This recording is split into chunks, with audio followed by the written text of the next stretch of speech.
Hi, I'm Charlie, and this is Ben. But hey, We can go with that. yeah, there we go. One of the things I was really interested in talking about was I think that we look at the concept of targeting on Facebook probably a little bit differently. And so I would love to be able to chat with you here and kind of ask you more about the way you're looking at it and really get down to the bottom of why you're doing it that way and maybe present some of the way that I'm thinking about it. And at least there can be somebody to be a fly on the wall between two folks that have been teaching for a long time and have quite a bit of experience in the different ways that they think about it. And I think Yeah, that is an opportunity that a lot of people don't get. And so why not bring it to them? sure. The first thing right out of the gate, just, your last video, let's just start there because it's your most recent thing. So most top of mind, let's go with that. Sure. It was, how to retarget, and you were talking about site traffic and engagement and followers and video views. I'll be honest, I don't do much retargeting at all, but I'm curious as to one, just how you feel about retargeting in the ecosystem, and then people can dive into more about how to do it, but what you find the most value, and maybe last point of how you define that value when you're tuning audiences, when you're running ads.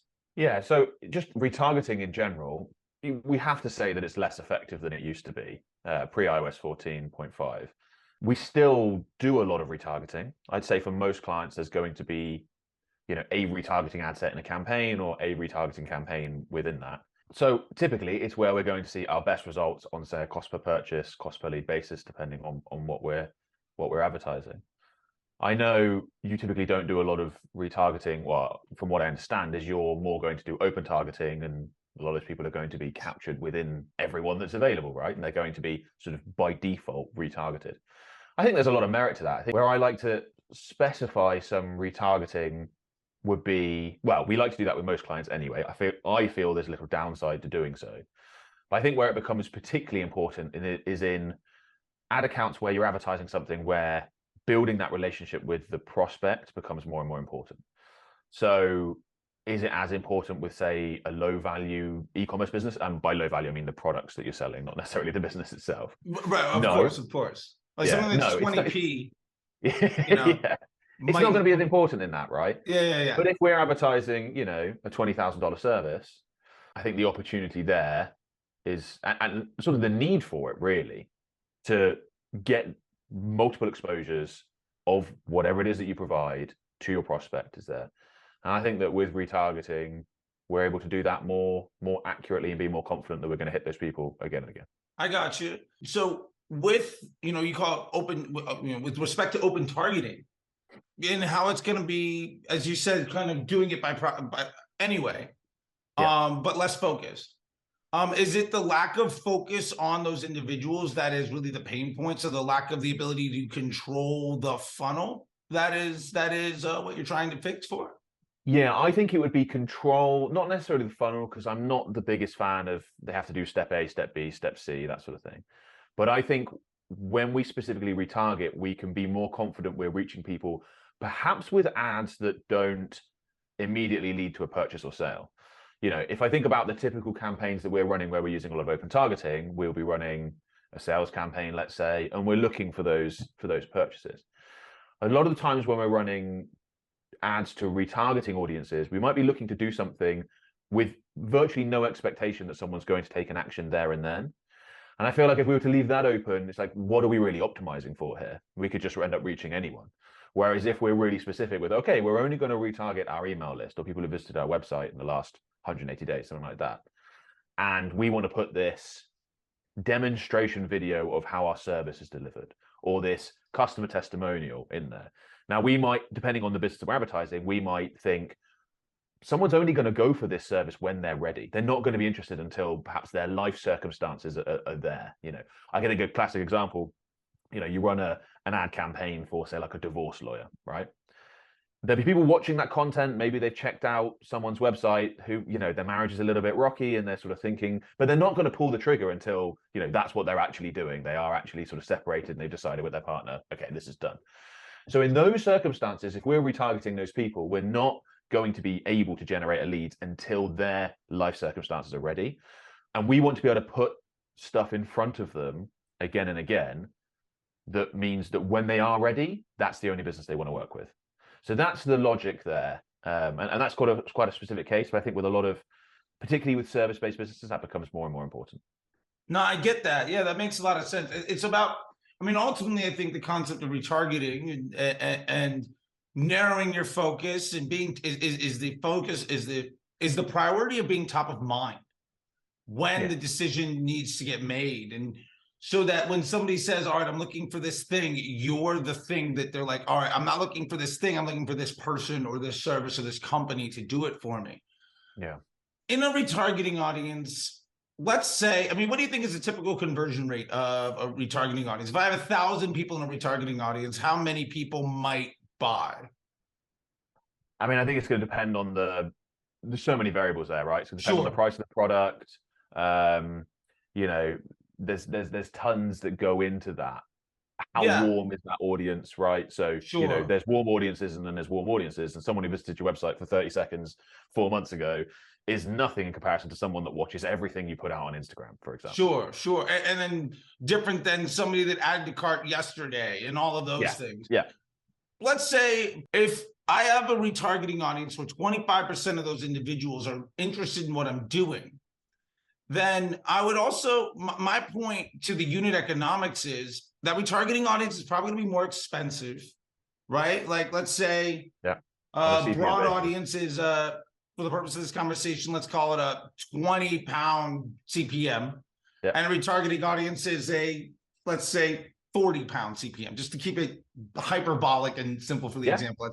In that case, one of my pain points is I'm investing more money at a higher cost per inventory and a higher frequency, creating negative experience for people sort of at scale. So if I know 3 out of 4 people don't want to see my advertising and I'm paying more money to reach them, what I've noticed in talking with engineers and product stuff, and I'm curious if you've seen some of a similar thing or how you feel about it, is that ultimately our job in Facebook is to help the machine give end users a positive experience, right? Like, I'm sure you've heard the term, like the average person swipes the height of the Eiffel Tower on a daily basis.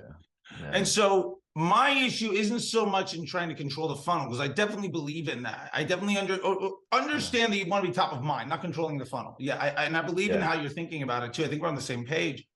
I think my concern is that I'm investing a portion of my budget, 10%, 30%, whatever the business happens to be. It could be 50%, who knows? But I'm investing a considerable portion of my budget specifically creating a majority of negative experiences for the Facebook user. And in my experience, that tends to raise my cost of advertising, even for my top of funnel efforts. And I'm wondering if you've seen the same thing, or if you've thought about it that way, or if yes, you have, and you know what, the cost benefit analysis completely pays off. Yeah, I think I would lean more towards that last point that you made, that I would be okay with annoying a good chunk of the audience if we feel we can drive sales from the remainder that are interested. I think I completely understand what you're saying. I think for me, where I would come down as to whether I would, you know, completely buy into that versus not would be, what are we advertising? So I think that would make a big difference. So if, for example, we were running a 3-day flash sale for a business that has, let's say, large warm audiences, but is relatively new to Facebook and Instagram advertising, so they don't have a lot in their ad account yet, not built up. In that sort of circumstances, I would want to be pretty retargeting heavy in terms of the budget split. We're going to hit the people that have already bought or already interacted. We're going to hit them hard. There's not, I don't have enough faith in Meta's targeting systems for them to be able to find those people during that sort of time period. So in that sort of scenario, I'd be very nervous, just sort of trusting it, that it would find those people or find the people within the warm audiences that are willing to purchase exclusively. But, you know, if we were running like a more sort of stable campaign that's being run over a long time period, I can completely understand what you mean. Like, why burn out some of your best prospects? Why annoy some of the people that have already shown an interest? That makes complete sense. I think there are circumstances, often with service-based businesses, where we're not I want to force that they know how we do things, because I know that helps with the conversion. I want to force certain things. I want to force that they're going to see some client testimonials, because I know that when that business's sales team gets on the phone with them, they're probably more likely to convert. It might help with subsequent metrics. Whereas, yeah, if we're, certain things, I'm on the same page. Yeah. So what I'm getting here then is really that for you, at least, you'd rather, like you said, force those impressions, force those ads onto people to make sure that they're top of mind. And I guess the way that I view it, just kind of wrap this up, is that if I'm forcing my impressions onto people, knowing that in this case, 75% of the people that I reach have already kind of made a decision to say no, so it's a negative experience, but to your point, the economy of scale might pan out. My concern is less in the people that I'm upsetting, the 750 out of the 1,000 that I'm upsetting, and more in the fact that my cost to reach the other 20, 50, 200 million people is going to go up, because I've given the signal to Facebook and my advertiser score and my relationship with them as a business partner that I am invested and creating a negative experience for their users. And my other pain point to that is I think where you have lack of faith in Facebook's ability to find the right individuals that are warm in that audience, I think I look at it more as I have a lot of confidence in their ability to understand who wants to see my type of content.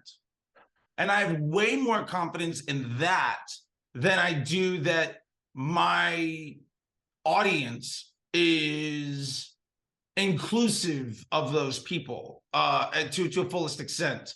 And that, somebody might have ad blocking, somebody might be signed up with a different email address, the right person might not have, gone on Instagram, whatever the case is. I look at that retargeting audience more as a 99.9% exclusion that raises my cost of advertising across the board. It's an interesting thought, and I can completely understand the logic. And you are going to pay higher CPMs to reach a retargeting audience than you are a broader audience. So I completely understand that. And I guess my point is my broad audience cost per CPMs goes up because when I'm you're running retargeting. Sure, yeah, but that's likely to happen as well. Yeah. Yeah. I think that makes sense. And I think there's some logic to following through, through what you said. Okay, you do this, it's going to have a negative impact on here. I guess it all boils down to what you're looking to optimize for. So, for example, I would be completely on board with what you just described if we were advertising content to build an audience. Okay. Like if that was the end objective, okay? That was what I'd want to do. Because that user experience is going to be the absolute most important thing. But if, for example, we're advertising something relatively expensive and the primary objective was something like lead quality, which, would be a concern that a lot of clients will raise, then by sort of forcing, ad impressions of client testimonials, how the service is delivered, videos that show people who had a nightmare situation just like your potential prospects have, that sort of stuff. By forcing those impressions, it's going to cost more sort of within the ad campaign, but we might see better results on the conversion, particularly if there's like a sales team involved because they've been pre-prepared. Got it. So that wouldn't apply to an e-commerce business necessarily. I mean, it could if it was a high value e-commerce product. You might see a higher percentage between add to carts and purchase or something along those lines. But I think that's where I would differentiate between the different type of thing. I'd be less concerned about Facebook doesn't necessarily want me to do it this way, and more like, no, I want this person to see this thing before my sales guy gets on the phone, because they're going to more like to convert. Would probably be where I draw the line on that. No, that makes sense. And so you're really moving to that push towards qualitative. I guess my final concern about that is just that feels like a depreciating investment, and that ultimately I'm optimizing down. And that's just hearing you explain it. Yeah. It feels like I'm optimizing down, and I'm optimizing. My cost to bring new people into the funnel goes up over time. Yeah. And my hope is that the quality of people I get in my funnel also goes up. But one of my concerns is at some point, we're going to reach an inflection point where the cost of inventory rises while the conversion rate rises, but it means that it ultimately becomes the cost benefit analysis of getting a sales call booked. Yeah. Ultimately gets to be undesirable, because in that scenario that you described, we're basically accepting that our net cost of advertising will more or less increase, even at a small rate, over time. Because if we know that what we're doing is going to raise our broad targeting, at some point, do we think that rise in price is going to be, well, if I do it, it's going to be 25, and if I don't do it, it'll be a 20? Or is it, if I do it, it'll be a 25, and then 3-4 months later, it might be a 27, 3-4 months later, it might be a 30. Again, being hyperbolic for the purpose of this conversation. Yeah. And that at some point, even if I had take that out to the nth degree, even if I had 100% conversion rate, I would have my sales team sitting around not answering phone calls. Like, does that make sense? And that the cost of inventory and the conversion rate ultimately leads me to a point where it becomes too expensive to book a call. Versus I'm draining the funnel and optimizing it more effectively than I'm filling it up. And that becomes a depreciating asset, is I guess the way that I'm looking at the situation you described.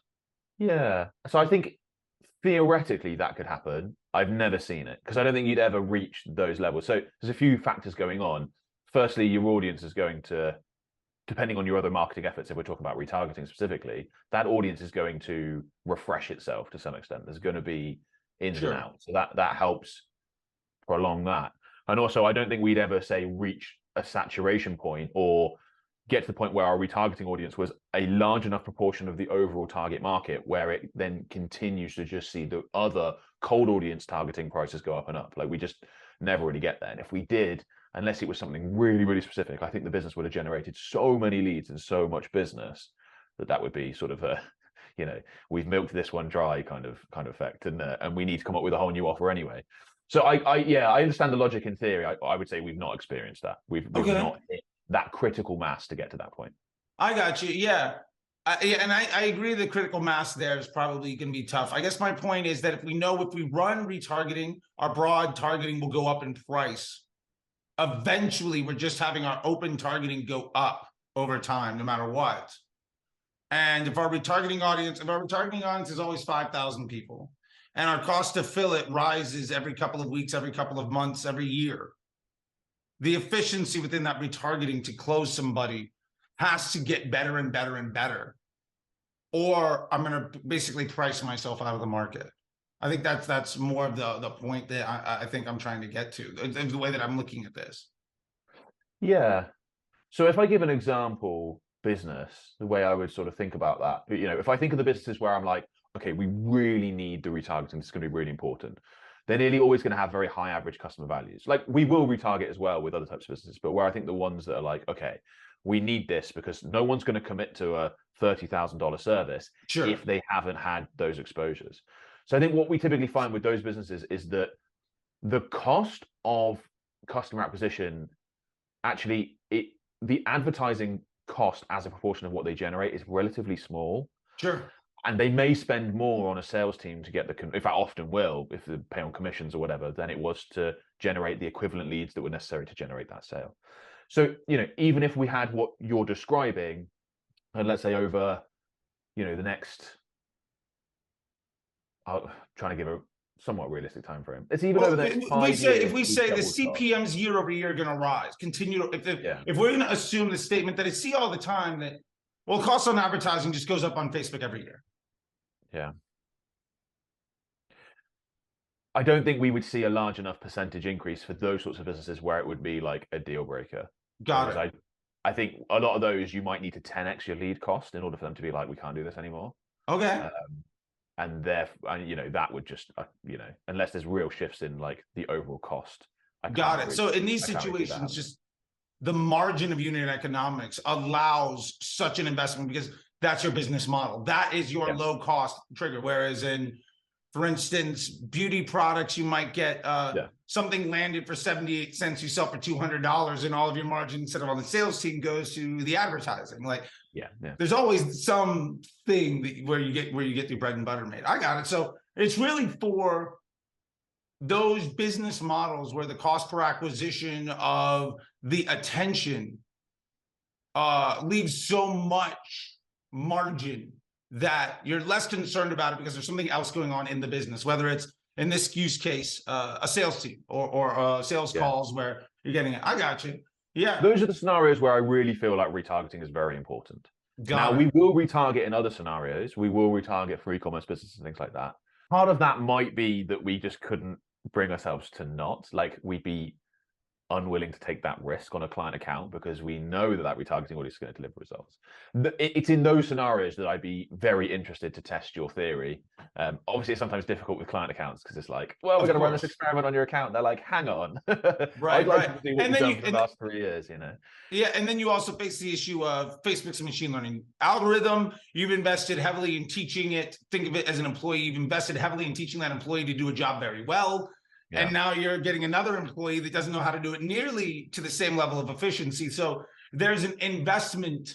And if we assume the cost rising, this scenario where it potentially could be a depreciating investment, but that's okay because the margin is large enough, the requirement it would take to invest and develop the appreciating asset that goes up in value might be, you know, you might not have the clients around long enough or get them to buy into like, let's change everything.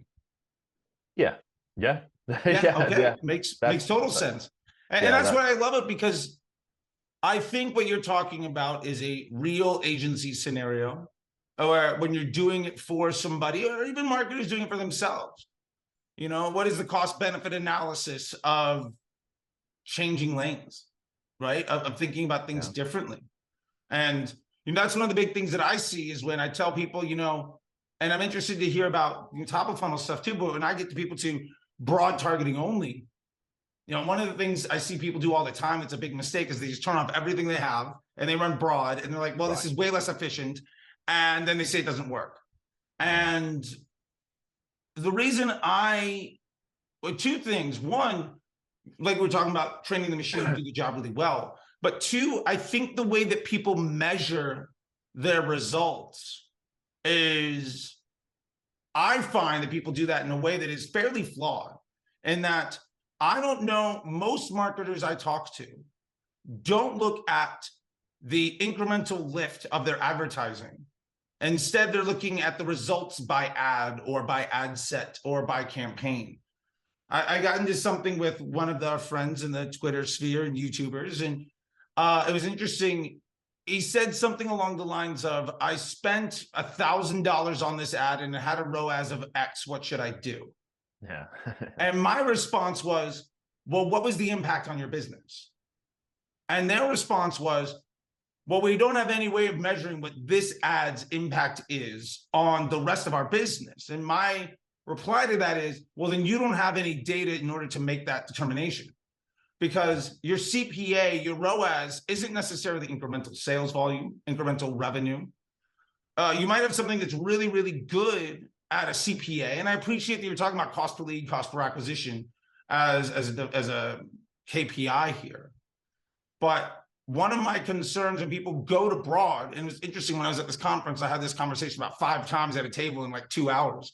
I was like, literally, one person sat down, the next person asked the same question, and I sort of like on a carousel said the same thing over and over again, which is great, you know? They said, well, it doesn't work, but my business is doing great if I could only figure out Facebook. And my response to them was, you went broad, Facebook said you made, let's be hyperbolic, no sales, but your revenue keeps going up. What's happening to your search? What's happening to your organic traffic? What's happening to your email open rates and value per email when you're running broad, where you're asking Facebook to amplify your business instead of deliver you direct results? And almost to the person, let's say to the man, but there's more women actually asking that question than men, which was exciting to talk to more and more people about this. But almost every one of them said that going that route ultimately they noticed a lift in revenue in their business, even though Facebook looked worse. Mm-hmm. And I'm curious I've seen more about ad options and retargeting, and I get it too. I'm looking at your YouTube and Instagram stuff, so you're getting the things that you're teaching out because we're also trying to get attention. So with that being said, I'm curious about how you feel about targeting options or the funnel, or more importantly, how you're measuring the results of the work that you're doing. Instead, is it just purely on a cost per action basis, or are you measuring it against the impact of the entire business? I think that's one of those things that is probably one of the harder things that you have to deal with when you have an agency running stuff for clients, is that I will actually take quite a different approach for my own marketing than we will for our clients, because I will take more of what you described, a longer term approach.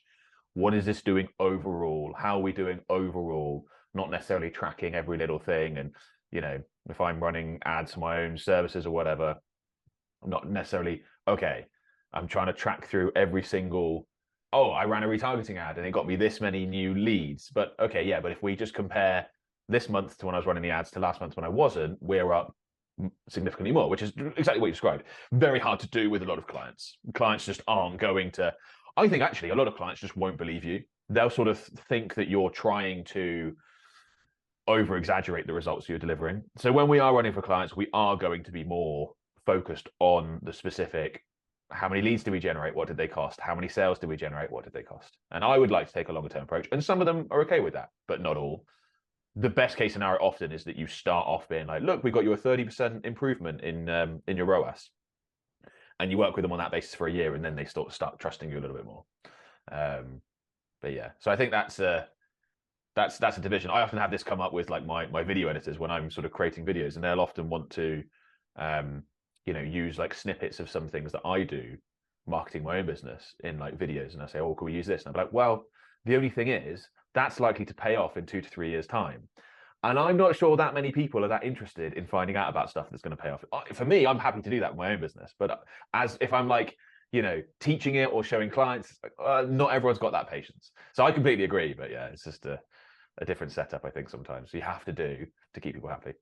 I got you. So it's more of a client education issue. Like if we could get it, more people to appreciate that what we're trying to do is, instead of taking credit for a larger piece of the pie, make the pie bigger. Yeah. And if they believe you, great. Yeah, exactly. Yeah. And I think it's interesting that, I've seen some people present reporting that makes this fairly straightforward. And I've seen other people that are very much focused and very much insist that what they need to do is spend X at X ROAS so that they can get more money. And that's their definition of success. And so what I'm hearing, phrase a different way, and let me see if you agree, is that you might have to say the definition of success is spend X money at X ROAS because that's the client need. But you as the marketer appreciate that ultimately that's not the biggest version of a goal. That's not really where you would like to go if you could get them to buy in for the whole way.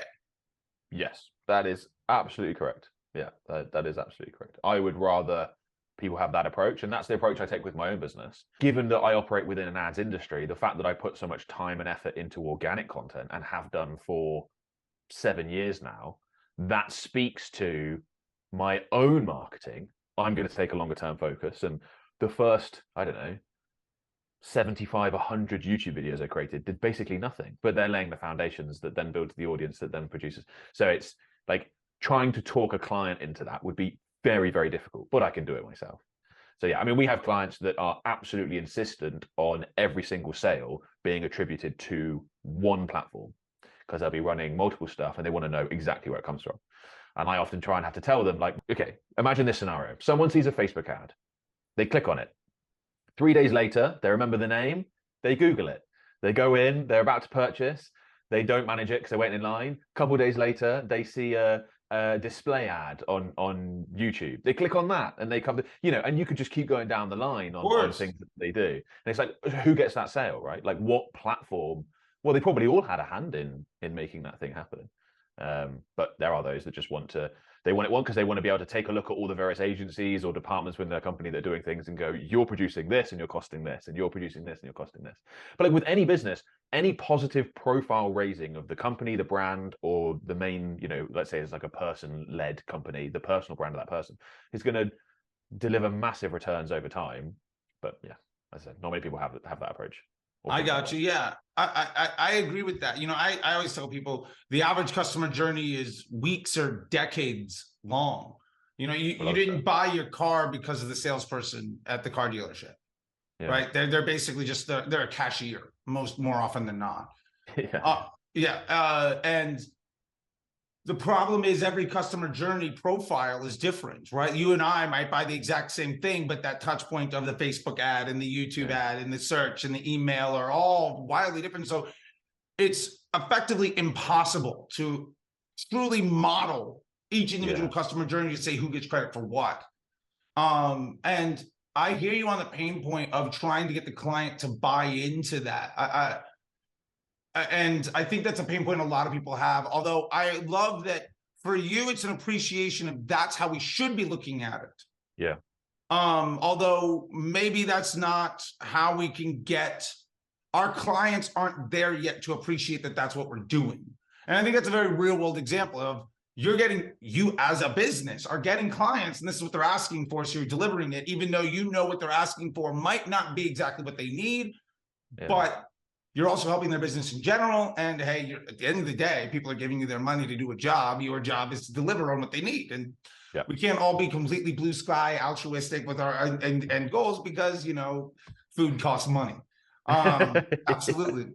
Like, I get that. I guess very interesting. Yeah. Cause I found that one of the first things that I try to do is explain the concept of incremental lift. And I show people the shape of the curve and the level of impact that any marketing channel has on something else. And one of the reasons that I try to have a very simple ad account is because it means that Facebook, if I can get the entire ad account, say down to one campaign, running at CBO, it becomes very easy for me to say, I've got a 10% margin on my target CPA. I'm allowed to spend 50 to get there. I'm at 45. I know that I could increase my budget by 11%, even if I don't get any other attributed sales to this channel. Even if I don't make any sales across the business, I'm still at my goal, which means that managing each individual channel becomes incredibly simple. And I find that managing that bigger piece is usually a goal. I guess with that in mind, just before we head out, I always teach people that my optimal Facebook ad account setup is basically a single campaign with an ad set targeting broad with my winning post IDs and one or two dynamic creatives. Putting into there to give Facebook better quality options for me as an advertiser to provide content that meets their business needs of attracting attention. So that ultimately I'm improving my CPMs over time. And Facebook effectively gives me also something we didn't talk about, but I'm getting the second ad in the feed, not the ad that shows up 15 minutes into a doom scroll because I'm a higher quality advertiser. Not only is my inventory cheaper, but my quality is better. So with that being said, do you feel like there is an optimal Facebook ad account setup or someplace you're trying to get most of your clients to, or is it very specific on the client? It's going to be dependent on what the client is offering, I feel. I would say that most of our client accounts are going to follow a very simple structure that's pretty similar to what you described. It's going to normally have a little bit more going on targeting wise, but I would say the cold audience targeting option that is most likely to produce the best results for us is going to be broad targeting. So I'm by no means against broad targeting. We use it all the time. But I don't think it's the right tool for every business to have that sort of setup. I do believe in simpler account structures. I first started advertising on Facebook at the end of 2013 and sort of 2014, 2015, it was all about the 9-step. Video A, video B, video C, video, And I was always a bit skeptical of that, and that's certainly not something that we would set up, anymore. So we would have a simpler structure. I do think that one of the big advantages of simpler structures, beyond it's not a bad setup at all to go with like what you described. I think in some circumstances you're going to see better results with something different. But I think one of the things that does do is it does really focus the mind, right? It focuses the mind on the parts that are going to be more important to your success on the platform, which is going to be what you're offering and the ads themselves, you know, the parts that people actually see. But there are other businesses where I think I would, you know, to be, you know, you mentioned FIFA, and I think for me that would be a good analogy. And I would think about it as like, depending on which team you're using, let's say you're trying to win a tournament, different teams have different strengths, and therefore you're going to want to play in a slightly different style depending on, right, we've got really fast wingers, or if we got, you know, guy up front that can score.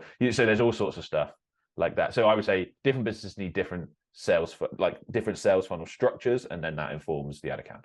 So like we said, with the really high-end service providers, I'm going to force some impressions on certain stuff, because if we're advertising, you know, a home remodeling business and their average customer value is $250,000, we don't care if the cost per lead doubles or triples. We want that quality. So sure. In that use case, you're smashing retargeting aggressively because the margin is allowing you to do it. Exactly that. Yeah. Whereas with other businesses, you know, if we're selling $20 e-commerce products, no, we're not gonna do that at all. One thing that you said here, I just would love to close out on, is saying that broad targeting might not always be the way for the interest of top of funnel and filling the funnel and prospecting. So I'm curious for you what those other options might look like. So we'll still use the range of cold audience targeting that, you know, people have used for years and we've used for years. We will still occasionally use interest-based targeting, and we will still use lookalikes. Often the way we will structure a campaign when we first start working with a client, particularly if it's a relatively newish ad account, let's say, we almost never work with someone who's not run any ads before. They've got proof of concept, which is good. Is we might create, you know, multiple targeting options and run them simultaneously, run a broad targeting option, an interest or two, lookalikes, and we will often go with the ones that we see produce the best results. Now we will retest, because we know as an account matures, we're likely to see better results with the broader options, but we will often test like that, and we still do see some accounts perform better not with a broad targeting option, and that's measured on a pretty short-term cost per conversion basis usually. It's definitely shifting over time. Like, we wouldn't use broad hardly at all, I don't know, 4 or 5 years ago, and it's definitely going more and more that way. Like, more and more often we see that be the best performing targeting option, but not always, not yet. Gotcha. Yeah, I think I was in the biz about 5 years, and then I was part of the disruptor group, and Power 5 came out, and I was like, I didn't trust broad, and it took me about 6-9 months to like make the switch in, I don't know, 2018, 2019, something like that. So I totally hear you, especially that timeline. That sounds very familiar. I guess I'll finish with this, and just kind of curious about your question on it, and then we can wrap up, is on the efforts of interest groups and lookalikes. For me, I've found that my confidence in Facebook's data and what it's able to leverage might not be the best. And I think everybody can kind of feel that way. So with respect to an interest group, you know, I know that the interest group team at Facebook basically there hasn't been an engineer there in a long time. So it's a software that's kind of set up. And I know that it's not 100% tracking to this person actually is defined well as an interest group and not. And talking about something doesn't necessarily imply positive or negative sentiment or intent. And so for me, that's always been if 1/3 of this audience is here by mistake, and half the people in this audience feel negatively about something, and then half the people that feel positively might have buying intent, I've gotten it down to maybe 1/6, 1/4 of that audience is actionable for me.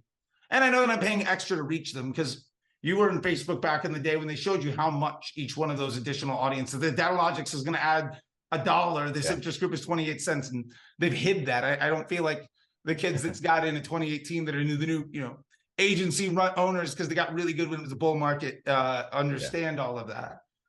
But then also when it comes to a lookalike, like, I've turned to view a 1% lookalike as effectively a 99% exclusion. And I'm doing that basically saying, Facebook, here's data. I don't necessarily trust your data. So I'm going to give you data of 1,000, maybe 10,000 people or more. I don't necessarily trust your ability, how you view this information, but please use it. And of that 10,000 email addresses I upload, maybe it actually matches 7,000 or 6,000 because some don't match up and all of that stuff. To then extrapolate out a 98% exclusion for my audience, that costs me extra. That depreciates in value. I guess that's my pain point. So I'm curious, one, if you're thinking about it that way, or two, if you do, and honestly, just the way that you've seen the results, maybe from what you're saying is initially I get better results, but over time I move away from it. Is that sort of what you're saying? That does happen. Yeah. So I think again, what you said in theory is correct. But when we launch new campaigns, we still do see, let's say over the first 14 days, we still do see better results sometimes with lookalike audiences or interests or other detailed targeting options as opposed to going broad. The percentage of the time where we see it during those 2 weeks, the percentage of the time where we see broad not being the best option during those 2 weeks is decreasing. So like it is becoming more likely that it's going to be the best option from day one. And I think that's going to continue to happen. We're going to see it go more and more that way.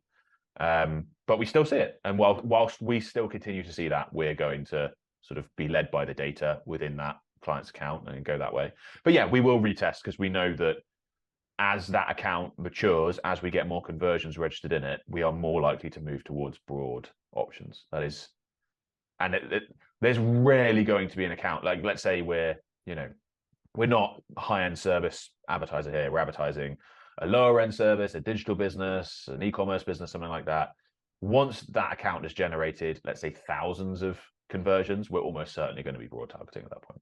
What I love about that is there is the blue sky perfect architecture from day one, and then the practical application of how we start and then build a bridge to get to where we might want to go. And it seems like you and I ultimately have the same end goal, just maybe how we get there is, like you said on FIFA, maybe a slightly different setup, which I think is great. And I think that's really great information, because at the end of the day, I think people don't often get to see us talk about the entire journey. And if it takes 2 weeks to get that account to set up, and also if I know that I'm running lookalikes and interest groups against broad is going to have all the low-hanging fruit stolen by those other audiences. But as I deprecate more and more of those, broads get smarter and smarter, and eventually I just transition to completely that. Which sounds like and we're trying to manage that client relationship. We do not want, particularly when we start working with a client and they've run campaigns before, we know it's important to get them something early doors, because if we come in and we say, look, your results are going to get worse, they're going to be better in 3 months' time or whatever time frame it is, that's not normally something that they'll tolerate. So we're trying to manage that client relationship, and if we can get that improvement in results over the next 2 to 4 weeks when we first start, then we'll take that, because I think that helps set everyone up a little bit better emotionally within the process. I love that. It's a great structure, and that communication, I think, is very key in setting those expectations, giving them like maybe a 90-day window for everything. Well, Ben, I know we're a little bit over here, and I do appreciate your time. I'll let you go. I just want to say thanks a lot. And I mean, hey, look, if you have anything that you want to tell people where you're at, I've been following you. I've been noticing you for a long time. I've been in the space for nearly a decade. You've been in the space for nearly a decade. I guess actually over a decade for both of us now, which is terrifying. I think I was late 2013, so I'm not quite there. Gotcha. Yeah, I think we're coming up on that 10-year mark. I don't know what the 10-year anniversary is, but I need to get a plaque that says I survived. I'll be there in like November, I think, something like that. yeah, something like that. I think for me, it was like October 2012, I think, is more or less when I got in. But yeah, all that fun stuff. But just in an interest of making sure that we get to, if people did like this and did want to reach you, just quick plugs or anything else. Thanks a lot. Very good to chat. It's good we finally we were trying to find a date and we managed to get something fit in, which is interesting. And I'm always happy to have like thoughts questioned or theories on, can we do things better this way? And like we've both been in this long enough to know that things have changed a ton. So you can't just be stuck in like, you have to be willing to update and change things. Otherwise, if we all still running the same campaigns we were running like 7-8 years ago, they would not work. That's for sure. They would not. No, we have a conversion pixel now. Like you couldn't run what you were running 9 years ago. Yeah, when the very first, you're like, well, we run a page likes campaign and we build that up, and then you get organic reach, and things have changed a lot since those days. Trauma from those old days. Yes, yeah. So, I mean, if people want to find my stuff, if they want to know more about, what I think on Facebook, Instagram ads, then my YouTube channel is the best place. And then from there, I mentioned like website and all sorts from Yeah, I love it. And it's just BenHeath, right? Type it in. It's hard to miss. Simple name. It is the way you think it'd be spelled. And yeah, it's all easy. It's all easy. So thank you very much, man. I really do appreciate it. And I'll talk to you later. If that works for you. Awesome. All right. Thanks, Charles. Thanks, man. See ya.